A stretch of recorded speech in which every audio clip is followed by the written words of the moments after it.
mudah-mudahan sampai nanti akhir bulan. Baik, Bapak Ibu, terima kasih atas kehadiran Bapak Ibu semua dalam kegiatan pada pagi hari ini. Alhamdulillah hari ini kita akan bersama-sama mendengarkan pemaparan penyampaian dari calon guru penggerak kita. Dalam ini akan disampaikan oleh Ibu Julia MPP, yang mana beliau merupakan calon guru penggerak angkatan 11 dari SMK Negeri 2 Lampung. Sebelum kita mendengarkan pemaparan dari beliau, terlebih dahulu marilah kita dengarkan arahan dan disampaikan dari Bapak Kepala Sekolah. Dalam ini Bapak Bintang, SPD kami berterima.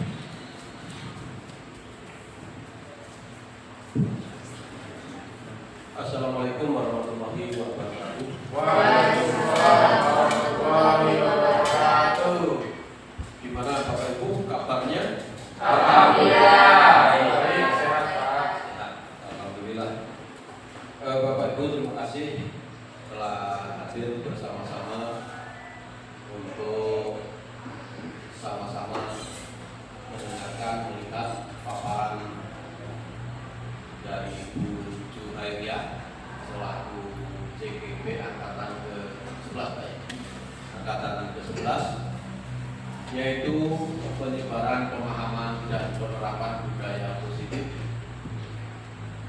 Ini bagian dari kegiatan-kegiatan tahapan-tahapan di CGP yang harus dilalui.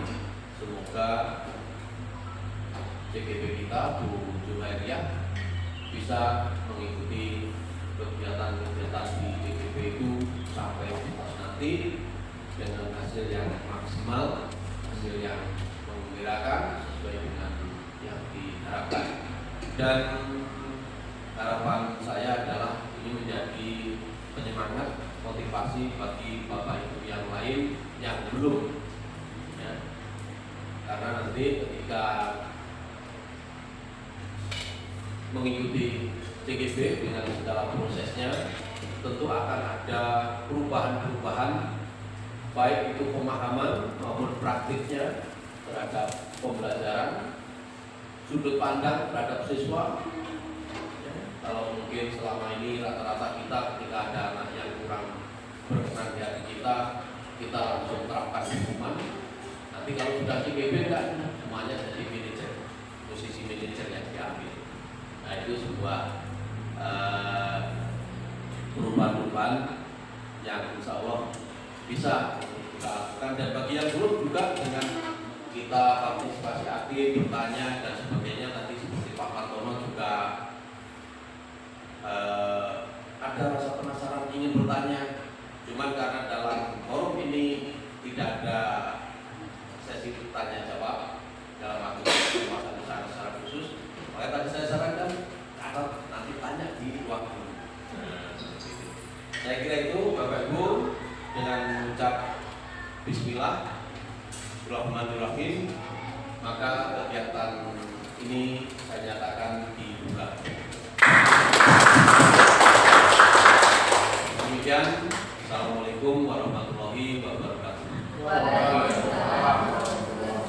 Ya, kita tadi sambutan dari Bapak Kepala Sekolah kita, Bapak Bintang SPD, mudah-mudahan dapat menjadi inspirasi bagi teman-teman yang baik. Langsung saja kita mendengarkan pemaparan dari Ibu Juhairiyah selaku CGP angkatan 11 kepada beliau pada berikut.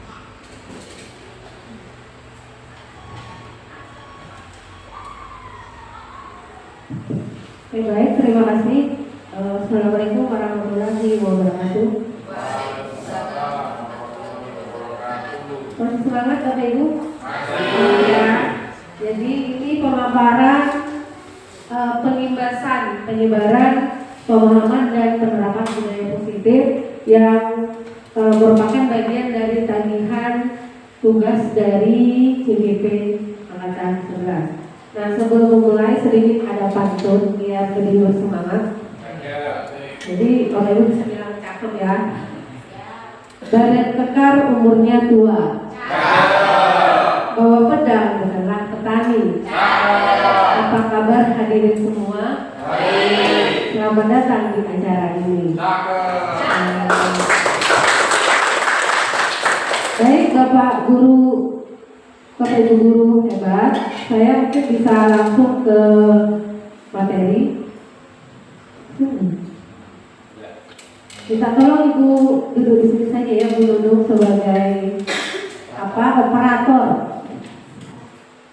Bisa dilanjut Bu?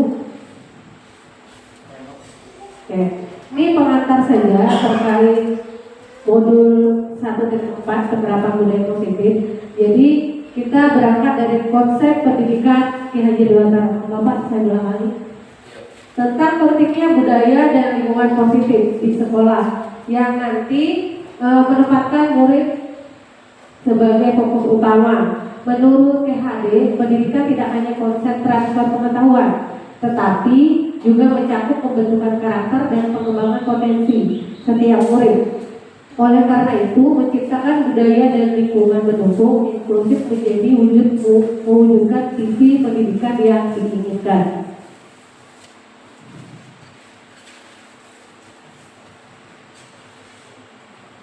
Nah, pada dasarnya konsep dari inti budaya positif itu ada 7. Ada 7. Yang pertama itu perubahan paradigma pembelajaran, disiplin positif, kemudian kebutuhan dasar manusia, motivasi perilaku manusia, kemudian posisi kontrol guru, keyakinan kelas, dan yang terakhir adalah segitiga restitusi. Dan ketujuh ini merupakan bagian dari budaya positif yang bisa kita laksanakan di sekolah kita.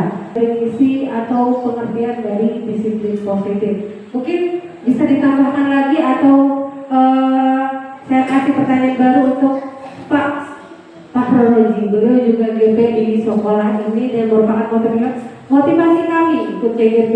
Silakan Pak Roji, menurut Bapak posisi kontrol guru yang paling ideal itu yang mana? Baik, menurut saya, kalau menurut saya lebih salah. Jadi kalau posisi kontrol guru itu kalau zaman dulu zaman sekarang kan ternyata jauh berbeda. Kalau zamannya Pak Asep gitu. Jadi Pak sekarang mungkin zaman dulu zamannya otoriter Pak ya.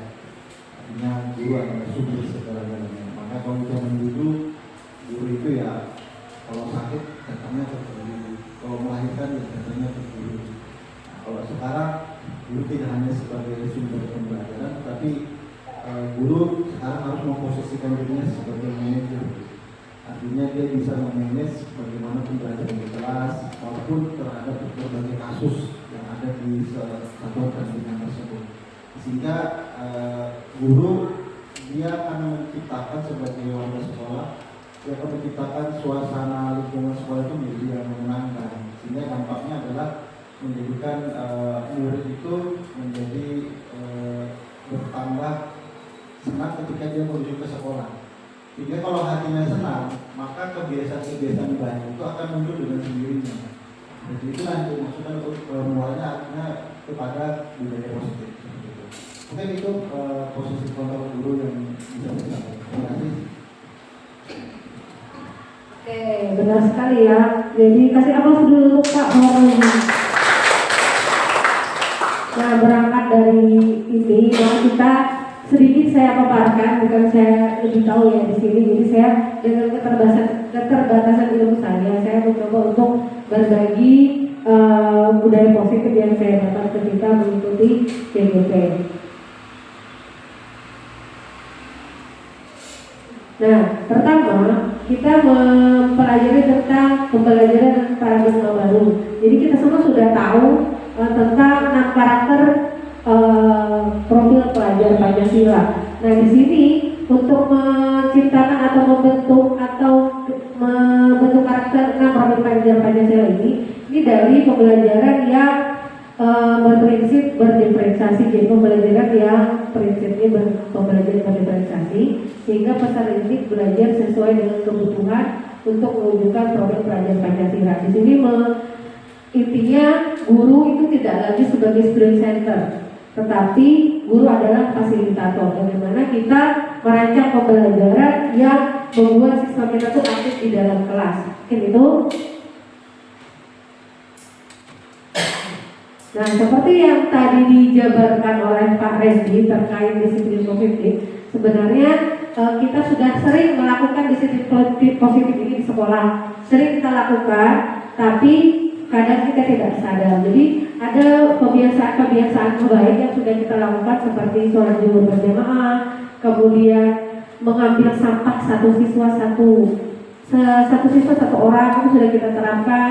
Kemudian ada beberapa guru sudah melaksanakan segitiga restitusi. Jadi sebenarnya sudah dilaksanakan, tapi alangkah lebih baiknya itu ditingkatkan. Jadi di sini disiplin positif kebiasaan hal baik, walaupun itu hal kecil saja. Jadi ketika dilakukan terus-menerus itu akan jadi kebiasaan positif. Nah, kebiasaan itu bisa mencap sikap, perilaku maupun tutur kata oleh seluruh warga sekolah, terutama murid, agar dapat berkembang menjadi pribadi yang kritis, mandiri, dan bertanggung jawab. Sebagai pendidik, tujuan kita menciptakan peserta didik yang memiliki nilai disiplin sehingga mereka mengacu pada nilai-nilai kebajikan universal dan memiliki motivasi untuk memperbaiki diri menjadi lebih baik. Jadi disiplin positif ini arahnya nanti ke karakter. Jadi bagaimana kita membentuk karakter yang sudah melakukan kebiasaan baik menjadi karakter yang baik, dan mungkin harapannya karakter ini jadi budaya positif yang ada di SMK Negeri 2 Bungalon. Nah, ini ada 5 kebutuhan dasar. Jadi antara apa tadi itu disiplin positif itu sebenarnya ada kaitannya dengan kebutuhan dasar manusia. Setiap orang kan kita tahu melakukan sesuatu ada tujuannya. Mengapa dia melakukan A, mengapa dia melakukan tindakan B, itu ada tujuannya. Nah, ini kebutuhan dasarnya ada 5. Jadi tingkah laku manusia itu kalau ada 5 ini tidak terpenuhi, maka dia akan atau mungkin yang dikatakan siswa itu jadi malas atau terlambat atau tidak mengindahkan kata-kata guru. Mungkin 5 ini tidak terpenuhi pada siswa kita. Nah, harapannya Bapak Ibu di sini paham akan 5 kebutuhan dasar. Yang pertama, kebutuhan bertahan hidup, baik itu makan, pakaian, keamanan, kesehatan. Kemudian kebutuhan yang berikutnya kebebasan. Jadi siswa itu ingin mandiri, ingin memiliki pilihan, mencoba hal baru, mampu mengendalikan arah. Jadi dia bebas, dia ingin memiliki kebebasan. Mungkin kalau kebebasan ini tidak terpenuhi, bisa jadi mungkin ada siswa kita di kelas itu ketika pembelajaran kita dia tidur, dia mungkin disuruh mengerjakan tugas, dia tidak mengerjakan tugas. Mungkin ada hal-hal yang tidak pas dengan kebutuhan dasarnya ini. Kemudian yang berikutnya kasih sayang. Kasih sayang itu apa? Yang pertama, rasa diterima. Jadi mungkin ada siswa kita yang diabaikan, tidak diajukan di dalam kelas, atau tidak punya teman, berarti dia kekurangan kasih sayang. Kemudian tidak dipedulikan, ketika ingin berbagi tidak bisa berbagi. Kemudian dia juga tidak bisa bekerja sama. Nah, ini saya dapati ketika di modul 1.2. Kenapa siswa itu diam, tidak bisa mengutarakan isi hatinya. Kemudian ketika bekerja kelompok juga diam. Ternyata kita perlu mempelajari karakter dan mungkin bisa uji diagnostik siswa. Dia masuk dalam gaya belajar apa? Mungkin dia tidak cocok dengan gaya belajar yang kita terapkan, atau mungkin dia ada di kelasnya itu dia dikucilkan atau diabaikan, akhirnya tidak bisa mengutarakan apa yang ingin dia utarakan. Mungkin itu jadi hal-hal yang terjadi itu bisa dikaitkan dengan kurangnya kebutuhan dasar yang dimiliki manusia. Kemudian kebutuhan penguasaan. Ini misalnya dia ingin diakui, ingin dihargai, kemudian harga diri, dan ingin didengar. Jadi ketika berbicara dia ingin didengar, kemudian ingin berprestasi. Nah, kebutuhan ini itu juga ada efeknya pada tingkah laku siswa kita. Kenapa dia bertingkah seperti itu? Guru perlu untuk mengetahui kebutuhan apa yang tidak mereka dapatkan. Dan yang terakhir itu kesenangan. Jadi mungkin dia ingin bermain, humor, dan tertawa. Nah, ini saya ada sedikit cerita yang saya dapati di modul ya. Jadi ada guru bahasa Inggris ya, bertugas kemarin. Jadi ada guru bahasa Inggris ketika mengajar ada siswanya bernama Fajar. Fajar ini setiap pembelajaran bahasa Inggris selalu tidur. Ketika disuruh ke depan, Fajar ini bilang tidak tahu. Disuruh mengerjakan apapun, dia bilang tidak tahu. Kemudian ibu ini ibu Dani ya namanya itu memberitahu kepada Fajar, kamu ini bagaimana sih Fajar, setiap belajar bahasa Inggris tidur, disuruh ke depan tidak tahu, kamu tidak kasihan kan sama ibu, ada kalimat seperti itu. Kemudian nanti kalau belajar itu kamu harus bisa ya. Nah yang sekarang saya tanyakan, kenapa Fajar suka tidur di pelajaran bahasa Inggris? Menurut Bapak Ibu dia kekurangan apa? Kebutuhan apa di antara 5 ini? Dia tidur dan tidak mendengarkan. Mungkin bisa dikomentari Pak Martono?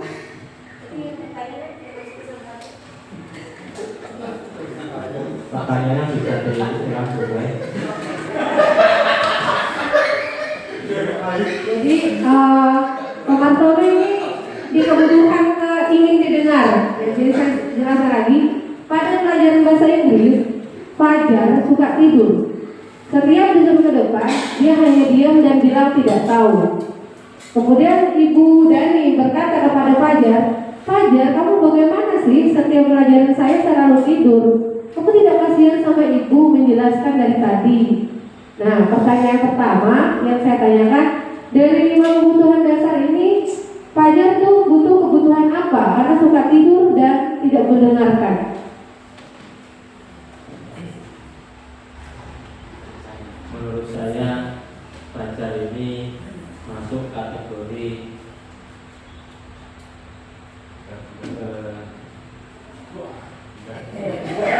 kasih sayang. Masuk kasih sayang. Terima kasih Pak Martono. Menurut Pak Martono kebutuhan kasih sayang untuk Bapak sekolah. Sebenarnya yang tahu persis itu ya Fajar ya kan. Nah, kita kan hanya ngira-ngira gitu. Kalau menurut saya itu ini berkaitan dengan kesenangan, bermain, humor, tertawa. Itu gini maksudnya. Guru tampil di hadapan siswa, ketika guru bisa membawa suasana humor, ya, memang semuanya tetap fokus pada pembelajaran, tetapi pembelajaran itu dibawa secara humoris, ada apa itu namanya, speaking namanya, nah itu, ya, itu nggak ngantuk murid itu, ya. Jadi kita sebagai guru ketika ada murid ngantuk juga nggak boleh langsung kamu kok ngantuk betul, sana pergi ke kamar mandi cuci muka, nggak boleh begitu juga, harus kita cari akar masalahnya. Cuman saya siswa itu ketika ditanya kenapa kamu ngantuk, nggak berani dia menyampaikan karena ibu atau bapak memusangka. Nah, di sana ini yang harus menjadi refleksi kita. Artinya itu rasional sekali. Ya, saya sendiri dulu pernah alami. Setiap jam sejarah saya ngantuk. Ya, habis jam sejarah itu jam biologi, jamnya wali kelas saya dipanggil disuruh ke kamar. Aduh, kamu tuh ngantuk terus, memang mata saya seperti ini, kayak ngantuk kan? Bilang wali kelasnya, saya ngantuk terus katanya, disuruh cuci muka. Ya, cuci muka saya. Nah, gitu ya. Jadi itu juga memang tahu itu Fajar, kenapa alasannya ngantuk? Ya kan dari kebutuhan ini kalau menurut saya ini yang kesenangan ini. Kalau siswa dibawa dalam situasi yang menyenangkan, nggak ngantuk ya. Nah itu, saya kira itu. Terima kasih. Betul sekali ya. Jadi jawaban Pak Martono dan Bapak Kepala Sekolah Pak Miska benar sekali. Kasih aplaus dulu untuk jawaban Pak Miska. Jadi memang benar ya. Salah satunya ingin mendapat kesenangan, salah satu. Yang kedua juga ingin mendapat kasih sayang. Mungkin ingin dipedulikan sama bapak gurunya, atau mungkin ingin dipedulikan oleh ibu guru bahasa Inggris tersebut. Oke, kita lanjut ke budaya positif atau disiplin positif. Nah, jadi ini terkait motivasi dan perilaku manusia. Motivasi itu dari intrinsik, berarti dari dalam diri kita, dan motivasi eksternal berarti di luar dari diri kita, entah itu lingkungan atau orang lain. Nah, ini untuk menghindari ketidaknyamanan hukuman misalnya. Jadi ketika selalu dihukum, maka anak takut takut melakukan kesalahan. Jadi motivasi eksternalnya itu takut dihukum, ya. Kemudian motivasi ekstrinsik berikutnya, dia ingin mendapatkan imbalan. Jadi siswa ini semangat belajar atau semangat melakukan apapun karena dia akan mendapatkan imbalan. Nah, itu motivasi eksternal atau ekstrinsik. Motivasi ini tuh tidak jangka panjang. Jadi ketika tidak ada hukuman, dia akan melanggar.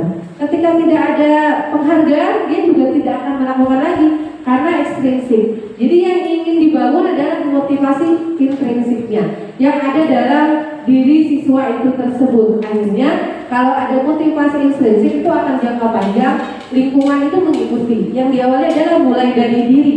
Jadi kita pun kalau modul 1.1 kan mulai dari diri kita dulu, motivasi intrinsik dari dalam diri kita, baru kita akan membangun motivasi ekstrinsik yang di luar dari kita. Nah, coba kita lihat Bu. Nah ini, misalnya hukuman, konsekuensi, dan restitusi. Ini juga berhubungan dengan motivasi intrinsik, ekstrinsik. Mengapa ini dilakukan? Misalnya hukuman ini sifatnya menyakiti. Jadi kalau ada yang menyakiti dan fisik dan psikis, itu masuk dalam kategori hukuman. Kemudian hukuman itu juga bersifat tiba-tiba. Misalnya ketika siswa sudah melakukan kesalahan, di saat itu dia langsung dihukum, dan itu tidak ada kesepakatan dengan siswa. Jadi bersifat satu arah dari guru saja. Guru langsung menghukum, padahal itu tidak ada kesepakatan kita dengan siswa. Kemudian kalau konsekuensi ini terencana. Jadi misalnya kita sudah ada kesepakatan bersama antara siswa dan guru, ketika kita melakukan teguran atau arahan itu sudah sesuai kesepakatan, itu dikatakan dengan konsekuensi. Atau mungkin ketika kita ngajar, saya misalnya ngajar produktif perkebunan, ketika anak itu bermasalah, boleh saya suruh dia menanam tanaman, misalnya menanam tanaman singkong atau apa, karena itu linear, jadi cocok dengan pelajaran saya aku. Kemudian tetapi konsekuensi ini sifatnya masih memonitor, jadi guru masih memonitor siswa tersebut, bukan dari kebebasan dari siswa itu. Nah, yang paling ideal itu adalah restitusi. Jadi restitusi itu ada dialognya, jadi siswa dan guru itu bersepakat. Kemudian tahap yang kedua ada kolaborasi. Jadi ketika kita melakukan restitusi karena ada tahap-tahapnya, maka di situ kita berdialog kepada siswa untuk menggali penyebab siswa tersebut melakukan kesalahan. Kemudian tahap kedua, kita akan ada proses kolaborasi, ada proses diskusi atau dialog antara guru dan siswa untuk menyepakati kesepakatan antara siswa dan guru. Jadi setelah melakukan kesepakatan, siswa dan guru ini mencari solusi bersama. Itu restitusi. Jadi ketiga ini yang paling ideal dilakukan itu adalah restitusi. Oke, bisa lagi Bu. Nah, ini sedikit lagi saya bertanya, menanyakan kembali terkait hukuman dan konsekuensi. Apakah Bapak Ibu sudah memahami apa maksud hukuman dan konsekuensi? Yang pertama, berlari keliling lapangan ketika terlambat pelajaran olahraga. Menurut Pak Asep ini hukuman atau konsekuensi?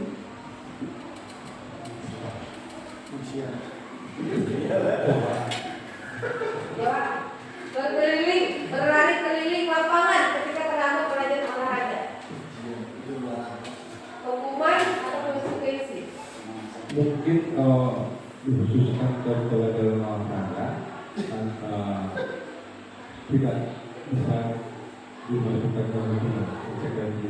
Karena mungkin kalau pelajaran artinya anaknya sendiri berpikirnya pasti tidak akan berpikir hukuman. Tapi kalau mungkin pelajaran matematika nanti disuruh tarik, nah pasti mungkin lebih cenderung ke hukuman. Itu mungkin bedanya. Betul sekali ya. Jadi kasih apa dulu untuk Pak Asep. Nah, ini benar ya, Pak Asep bilang berkeliling lapangan ketika belajar olahraga. Ini cocok karena memang pelajaran olahraga. Jadi nggak apa-apa disuruh berkeliling lapangan. Kalau pelajaran Pak Martono matematika disuruh berkeliling lapangan itu jadinya hukuman karena tidak cocok dengan pelajaran yang lagi di Kemudian yang kedua ini mengganti kertas teman karena telah dicoret-coret. Bagaimana Ibu Anjani? Hukuman atau konsekuensi? Menurut saya itu adalah konsekuensi karena anak dituntut untuk bertanggung jawab atas apa yang telah dilakukan. Karena mencoret-coret adalah salah satu mungkin cara yang kurang baik. Jadi mengganti kertas adalah budaya positif demikian. Ya, benar sekali. Kasih aplaus dulu. Alhamdulillah ternyata sampai. Benar ya, karena mengganti kertas teman, dia kan sudah mencoret-coret kertas temannya. Jadi kalau dia mengganti itu masuk konsekuensi, ya. Nah terakhir ya, berjemur di lapangan basket jam 12 karena mengobrol ketika saat jam pelajaran. Bagaimana Bu Yunas? Ini masuk konsekuensi atau hukuman? Ini termasuk hukuman menurut saya, Bu. Karena dia sudah melakukan kesalahan, mengobrol ketika jam pelajaran, maka dia dihukum berjemur di lapangan basket jam 12. Jadi dia sudah melakukan kesalahan, maka dia dihukum. Benar ya, benar jawabannya apa? Nah ini yang bisa dikatakan tindakan yang salah. Berjemur di lapangan basket jam 12 siang karena mengobrol ketika saat jam pelajaran. Ini tidak ada relevansinya dengan pembelajaran, ya, dihukum karena mengobrol. Kalau harusnya mengobrol ya diganti hukumannya, disuruh menjelaskan di depan kelas, itu mungkin cocok konsekuensinya. Tapi kalau disuruh berjemur itu termasuk hukuman. Oke, kita lanjut. Nah ini 5 posisi kontrol yang tadi saya minta bantu Pak Roji untuk menjabarkan apa sih 5 posisi kontrol itu, ya.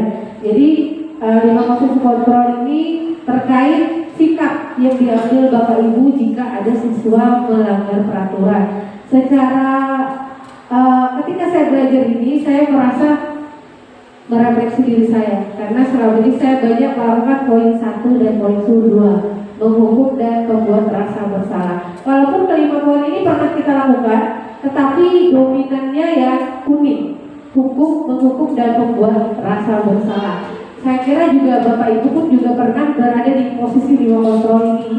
Kemudian harapannya ketika kita mendapat pemahaman terhadap 5 posisi kontrol ini, kita mungkin secara perlahan-lahan mulai menata sikap kita dan perlahan-lahan membiasakan pada posisi manajer atau manajerial. Karena di sini yang paling ideal dilakukan itu adalah posisi manajerial. Nah, mungkin bisa kita lihat di slide berikutnya apa sih itu menghukum, apa itu membuat rasa bersalah. Nah, ini contoh, ya, contoh dialog. Jadi ada siswa terlambat datang ke sekolah, ada dialognya. Kalau penghukum biasanya nada suaranya keras.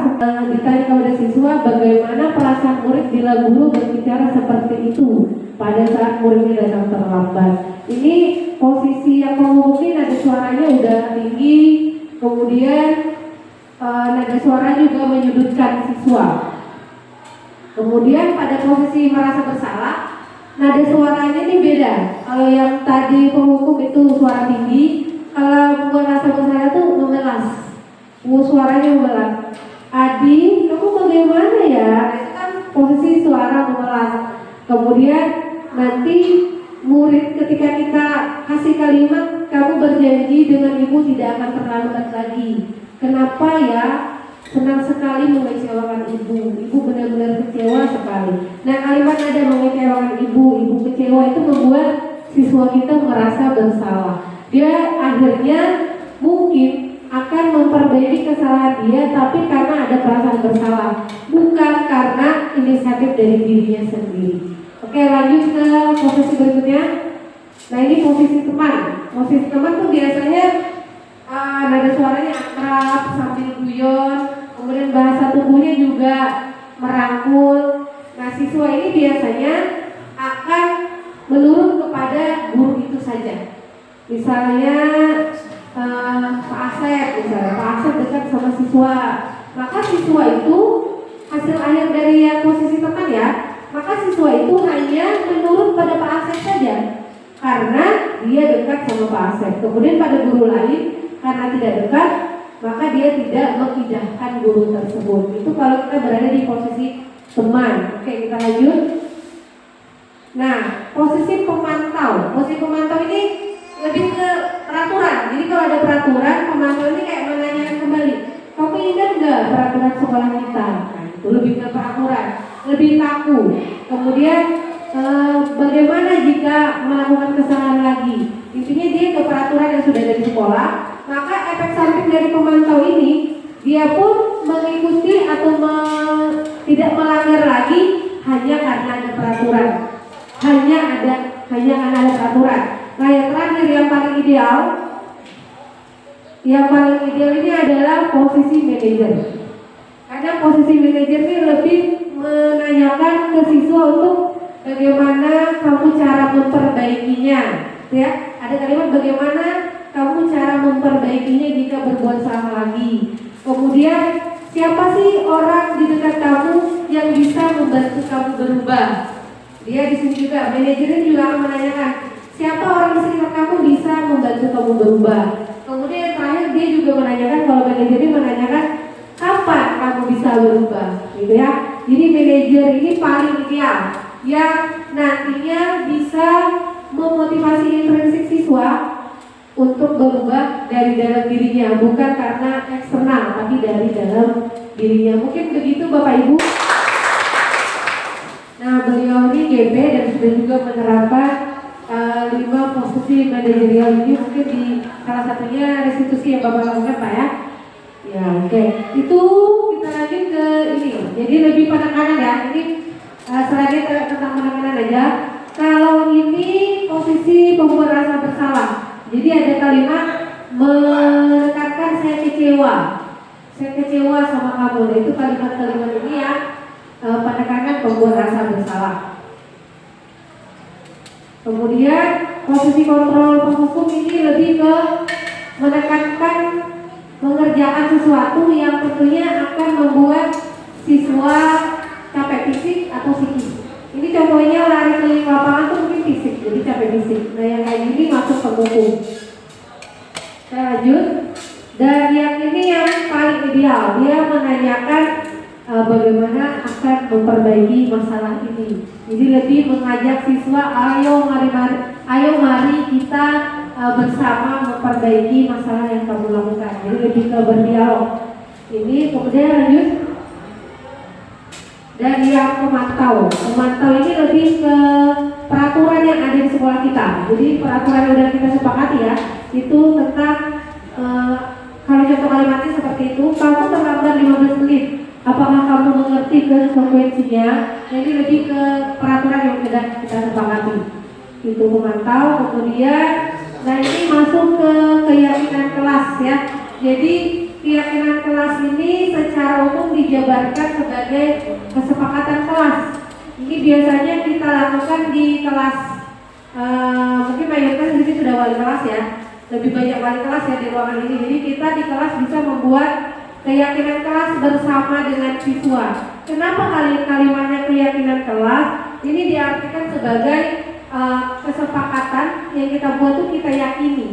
Segala sesuatu yang kita yakini maka itu dalam diri kita. Jadi dalam diri siswa. Karena siswa sudah meyakini, maka diharapkan siswa ini akan konsisten dengan apa yang sudah disepakati di dalam kelas. Kemudian keyakinan kelas ini bersifat abstrak, jadi kata-katanya bersifat abstrak.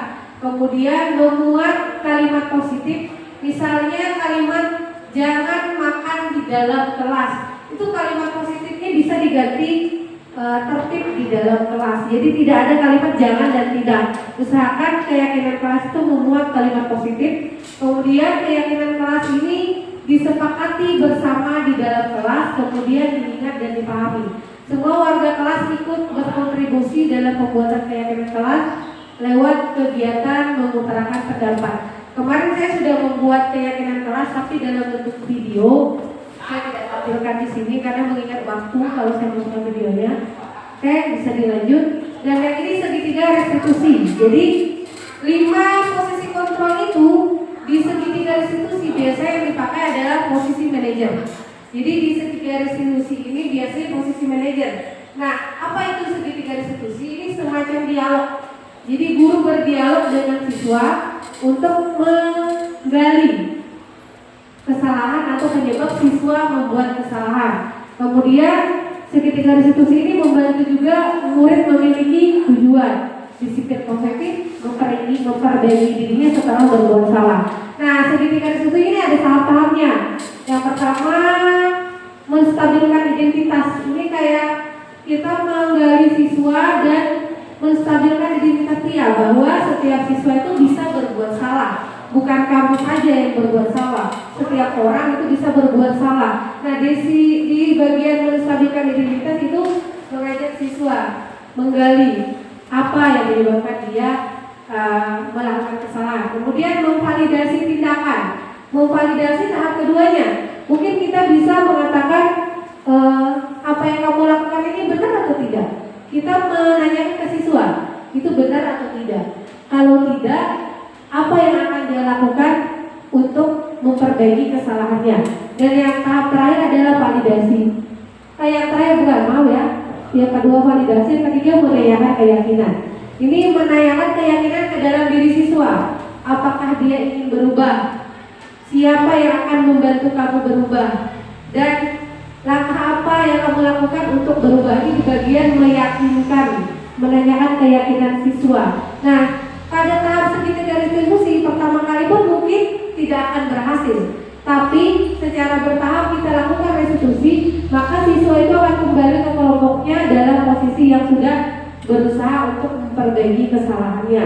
Nah, menurut saya baru satu kali ya melaksanakan segitiga restitusi. Jadi kemarin pas saya tiket itu ada siswa yang terlambat, saya coba lakukan segitiga restitusi dan saya melihat perkembangan yang terlambat tuh kalau nggak salah Jumaidil, Padli dan Padil. Nah itu saya lihat seminggu dan 2 minggu terakhir ini sudah datang lebih cepat dari sebelumnya. Jadi segitiga restitusi ini memang bisa mendekatkan kita ke siswa dan membantu dia untuk merefleksi dirinya, kenapa dia sering terlambat. Mungkin itu pengalaman saya Bapak Ibu. Silakan dilanjut Bu. Nah ini tahap menstabilkan identitas. Tidak panjang saya jelaskan, intinya dia mengatakan bahwa kamu pasti punya alasan untuk melakukan itu. Kemudian bisa juga mengatakan padahal kamu bisa melakukan yang lebih buruk ya. Atau kalimat yang lain, kamu patut bangga pada dirimu sendiri karena kamu telah melindungi sesuatu yang penting buat kamu. Nantinya menstabilkan identitas itu mengajak berdialog kepada siswa bahwa semua orang itu pasti berbuat salah atau semua orang itu tidak luput dari kesalahan. Ya. Kemudian lanjut. Dan validasi ini lebih ke menekankan bahwa kira-kira tindakan yang dia lakukan itu salah atau tidak. Kita tanya kepada siswa secara empat mata ya. Jadi kita pun tidak suka ditegur di tempat umum kan, apalagi siswa. Maka segitiga restitusi pun mengajarkan kita bahwa kita melakukan restitusi empat mata dengan siswa, bukan langsung di depan umum. Karena kalau di depan umum itu jatuhnya bukan menegur, tapi mempermalukan. Nah itu restitusi pun begini, dia mengajak siswa untuk berdialog empat mata. Jadi menanyakan tindakan itu benar atau salah. Kita tanya langsung ke siswanya. Oke lanjut. Dan yang terakhir nih menanyakan keyakinan. Jadi keyakinan yang sudah disepakati. Maka posisi manajerial itu yang cocok pada menanyakan keyakinan. Dan semua posisi sebenarnya yang paling ideal itu adalah posisi manajer. Yang imbasnya itu bisa meningkatkan motivasi intrinsik dan ekstrinsik. Oke dilanjut. Oke, terima kasih. Jadi pemaparan saya sampai di sini. Saya berharap dengan adanya pengimbasan ini bisa menjadi pengetahuan baru bagi saya dan bagi Bapak Ibu hebat di sini. Saya pun baru belajar, saya pun baru tahu, dan saya pun baru pertama kali melakukan pengimbasan seperti ini. Harapannya mari kita semua menjadi pendidik yang bisa membentuk dan menciptakan karakter yang baik bagi siswa kita, dan kita pun bisa memposisikan diri kita di 5 posisi kontrol yang sudah saya jabarkan tadi. Akhir kata mungkin ada sedikit pantun dari saya untuk menutup. Oke, sedikit pantun ya. Bapak Ibu bisa bilang cakep. Siang hari makan kuaci, makan garam sama ibu asing.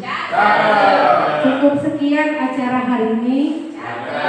Saya ucapkan terima kasih. Mungkin saya berikan dulu.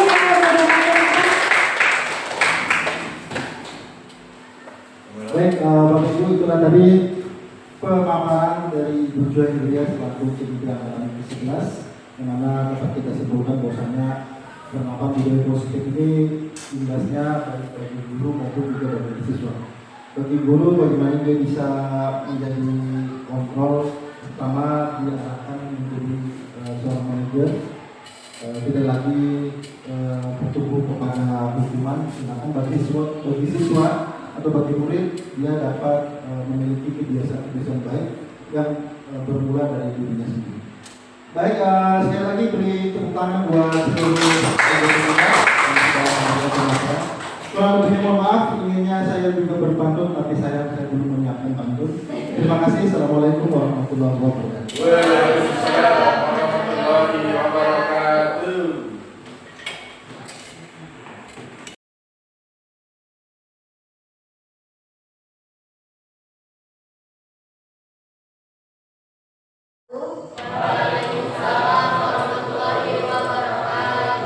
Selamat pagi. Pagi, Bu.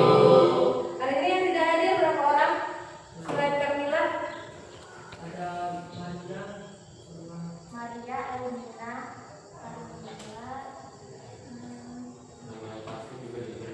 sama yang pasti kan? Jadi hari ini kita akan membuat keyakinan kelas. Jadi nanti tekniknya Ibu akan bagikan kertas. Kalian boleh menulis keyakinan kelas yang ingin kalian sepakati di sini ya. Jadi silakan tulis dan tempel ke depan. Kalau sudah selesai boleh ditempel ke depan. Ibu bagikan dulu ya. Sudah tahu kan keyakinan kelas? Tahu ya. Kan di SMP sudah kan? Boleh ditulis nanti dikumpul di depan. Keyakinan kelas yang kalian inginkan.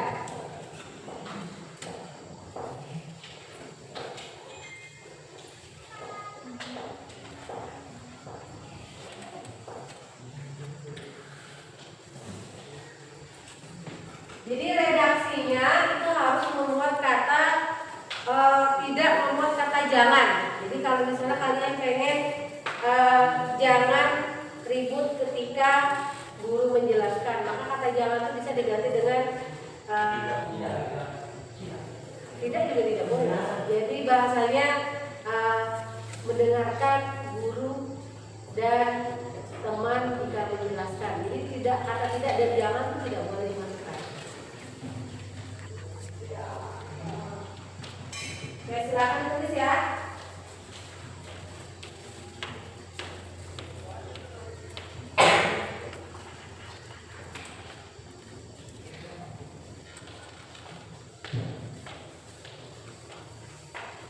Intinya kita harus menggunakan kata-kata positif.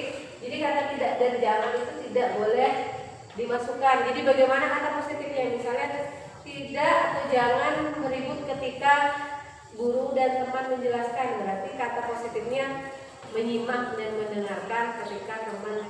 Itu cara membuat kesepakatan kelas. Bisa ya?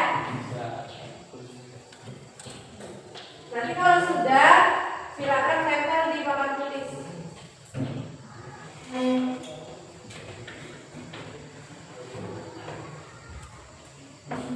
Ya, boleh tidak berdekatan juga nggak apa-apa, masih luas jadi menggunakan ini.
Assalamualaikum warahmatullahi wabarakatuh. Perkenalkan, nama saya Muhammad Arfani. Saya dari kelas ATP 2. Perasaan saya saat membuat keyakinan kelas, saya merasa bersemangat.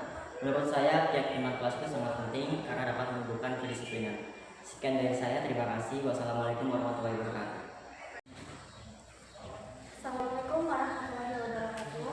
Perkenalkan, nama saya Nima Kamalsari. Saya dari kelas 11 ATP 2.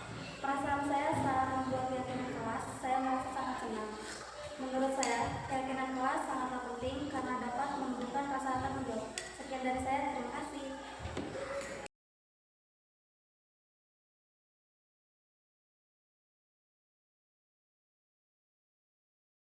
Assalamualaikum Bu. Waalaikumsalam. Masuk Jumaidi.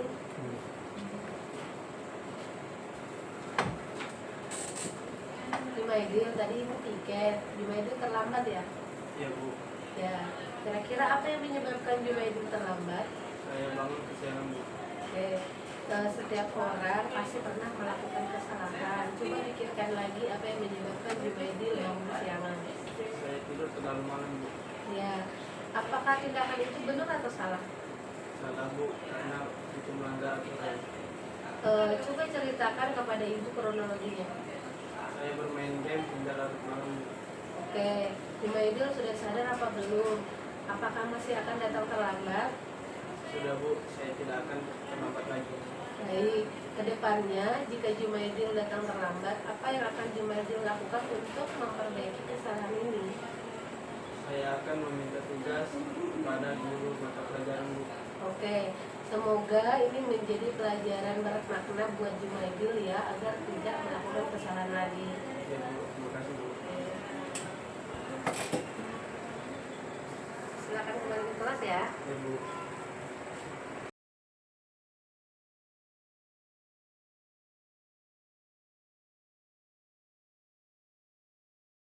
Assalamualaikum. Waalaikumsalam. Duduk Intan. Ya tenang aja ya, relax. Kamu tahu nggak kenapa ibu panggil ke sini? Karena kemarin saya tidak mengerjakan tugas tepat waktu, Bu. Coba ceritakan kronologinya. Ya Bu, jadi saya mendapat tugas dasar-dasar pertanian dan saya disuruh membuat pangkal, lalu saya presentasikan. Oh begitu. Tidak ada siswa yang sempurna Intan, tapi kamu sudah baik, sudah mau mengakui kesalahan kamu. Iya Bu, saya minta maaf Kenapa kamu sampai tidak mengerjakan tugas? karena saya main ke rumah teman saya Bu dan saya tidak sempat mengerjakannya. Saya minta maaf Bu. Kira-kira tindakan itu benar atau salah? Salah Bu, karena saya tidak bisa membagi waktu. Kamu ingat nggak kesepakatan kelas kita? Ingat Bu, bertanggung jawab dan tepat waktu dalam mengerjakan tugas. Oke, untuk kedepannya kalau ada tugas kamu bagaimana? Saya akan lebih tekun lagi belajar dan saya akan bertanya ke setiap guru novel jika ada materi yang saya belum pahami. Bagus, Bapak Ibu guru pasti akan senang hati membantu kamu. Iya Bu, terima kasih Bu. Boleh silakan kembali ke kelas ya.